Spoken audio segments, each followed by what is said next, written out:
السلام علیکم دوستوں، کیسے ہو؟ امید کرتی ہوں آپ سب خیریت سے ہوں گے۔ اللہ آپ لوگوں کو خوش رکھے۔ دیکھیے دوستوں، شام کا آغاز ہو چکا ہے وہ 6 صفاتوں کا مذاکرہ کریں گے ممی ہماری، آپ لوگ سن سکتے ہیں ماشاءاللہ۔ شروع کرتی ہوں اللہ کے نام سے جو نہایت ہی مہربان اور بخشنے والا ہے۔ چلو بسم اللہ کرو۔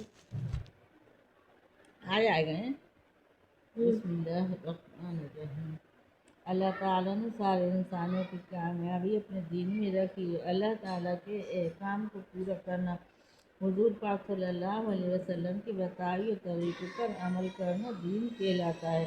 صحیح محنت اور صحیح کوشش کرنے سے زندگی میں دین آتا ہے، اور دین کی محنت کرنے کا موقع اللہ تعالیٰ نے موت سے پہلے دے رکھا ہے۔ موت کب آئے گی یہ ہم میں سے کوئی نہیں جانتا۔ دین میں سب سے اہم درجہ ایمان کا ہے، یعنی کلمہ طیبہ کا۔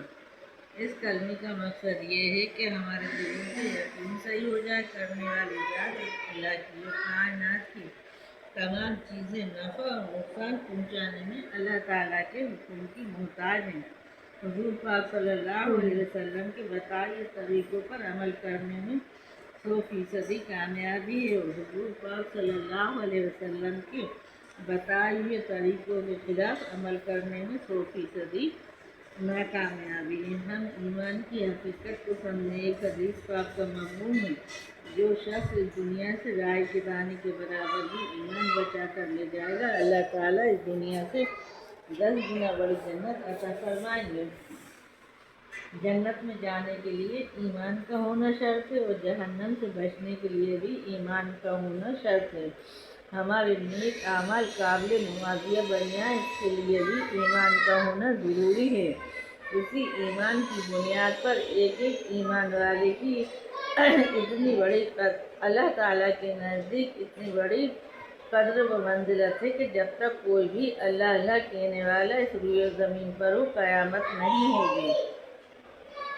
نماز کا مقصد یہ ہے کہ ہماری زندگی صفت و صلاح پر آ جائے۔ جس طرح ہم نماز اللہ کے حکم کے مطابق اور حضور پاک صلی اللہ علیہ وسلم کے بتائے ہوئے طریقوں پر عمل کرتے ہیں، اسی طرح کی ہر زندگی بھی اللہ کے حکم کے مطابق ہو جائے، حضور پاک صلی اللہ علیہ وسلم کے طریقے پر آ جائے۔ علماء فرماتے ہیں کہ ہم نماز کے ظاہر و باطن کو درست کر لیں۔ نماز کا ظاہر یہ ہے کہ نماز کی کرنے اور پڑھنے والی چیزوں کو درست کر لیں، مثلاً غسل ہے، وضو ہے، رکوع ہے، سجدہ ہے، تلاوت قرآن پاک، تسبیحات و دعائیں وغیرہ۔ نماز کا باطن یہ کہ ہم نماز اس حالت میں ادا کریں کہ میں اللہ کو دیکھ رہا ہوں، اور یہ نہ ہو سکے تو اتنا ضرور محسوس کر لیں کہ اللہ تعالیٰ مجھے دیکھ رہے ہیں۔ حدیث کی کتابوں میں نماز کی فضیلت کے تعلق سے حضور پاک صلی اللہ علیہ وسلم کے کئی ارشادات ہیں۔ ایک حدیث پاک کا مضمون ہے، اللہ جل شانہ نے میری امت پر سب چیزوں سے پہلے نماز فرض کی ہے، اور قیامت میں سب سے پہلے نماز کا حساب ہوگا۔ ایک حدیث پاک کا مفہوم ہے کہ نماز کے بارے میں اللہ سے ڈرو، نماز کے بارے میں اللہ سے ڈرو۔ نماز مومن کی معراج ہے۔ نماز شیطان کا منہ کالا کرتی ہے۔ کفر اور اسلام کے درمیان نماز ہی آڑ ہے۔ ایک حدیث پاک کا مفہوم ہے، جو شخص 5 نمازیں احترام کے ساتھ ادا کرتا ہے، اللہ تعالیٰ اس کا 5 طرح سے اعزاز و اکرام فرماتے ہیں۔ پہلا، رزق کی تنگی دور کر دی جاتی ہے۔ دوسرا، قبر کا عذاب ہٹا لیا جاتا ہے۔ چوتھا، پل صراط کے راستے سے آسانی سے گزار دیا جاتا ہے۔ پانچواں، اللہ تعالیٰ اعمال نامہ دائیں ہاتھ میں عطا فرماتے ہیں، اور اللہ تعالیٰ حساب کتاب سے محفوظ رکھیں گے۔ علم و ذکر۔ علم کا مقصد یہ ہے کہ ہمارے اندر تحقیق کا جذبہ پیدا ہو جائے۔ تحقیق کا مطلب یہ ہے کہ ہمیں حلال اور حرام کی پہچان ہو جائے، ہے نا۔ علماء اکرام فرماتے ہیں کہ اللہ تعالیٰ نے جو احکام ہم پر فرض فرمائے ہیں، ان کے بارے میں علم حاصل کرنا بھی ہر مسلمان مرد اور عورت پر فرض ہے۔ ایک حدیث پاک کا مفہوم، جو شخص دین کا علم سیکھنے کے لیے چلتا ہے اللہ تعالیٰ اس کے لیے دین کا علم حاصل کرنے کے لیے چلتا ہے اس کے لیے ہر طرح خشک چیز دنیا کی اللہ تعالیٰ سے مغفرت کی دعا کرتی، حتیٰ کہ سمندر کی مچھلیاں، جنگل کے درندے، چوپائے اور زہریلے سانپ وغیرہ تک بھی دعائے مغفرت فرماتے ہیں۔ جو شخص دین کا علم سیکھنے کے لیے چلتا ہے، فرشتے برکت کے طور پر اس کے راستے میں اپنے پروں کو بچھا دیتے ہیں اور اس کے لیے جنت کا راستہ آسان ہو جاتا ہے۔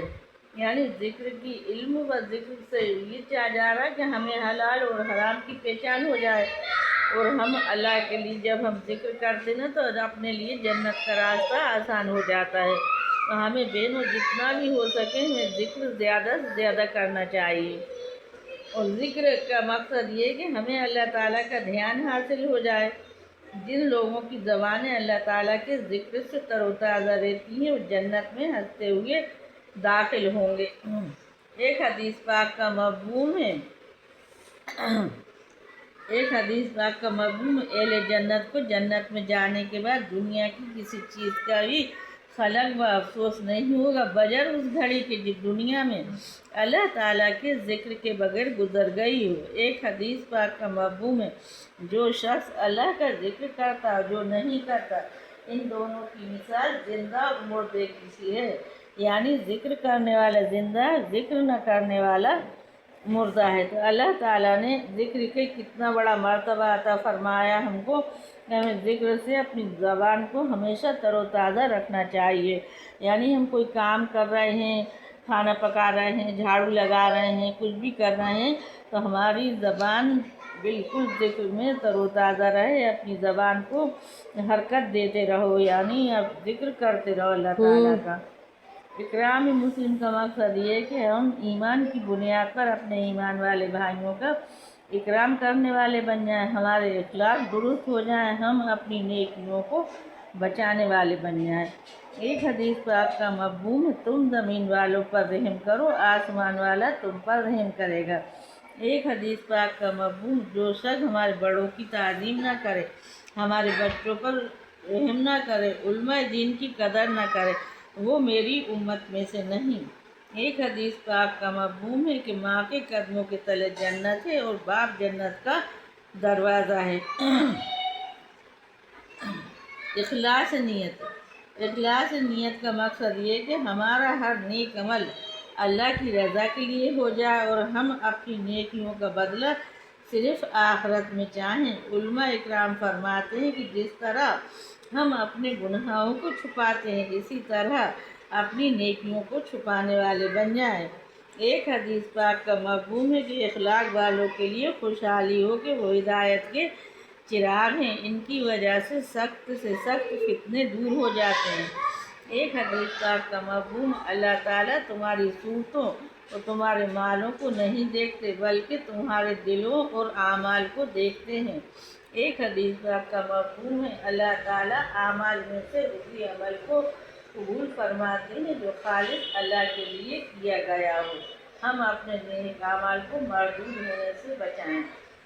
دعوت اللہ کا مقصد یہ ہے کہ ہماری جان، مال و وقت کا صحیح استعمال ہو جائے، ہم اللہ کی دین کی محنت کرنے والے بن جائیں۔ ایک حدیث پاک کا مفہوم ہے کہ جس جسم پر اللہ کے راستے کا غبار لگ جائے، اللہ تعالیٰ اس پر دوزخ کی آگ کو حرام فرماتے ہیں۔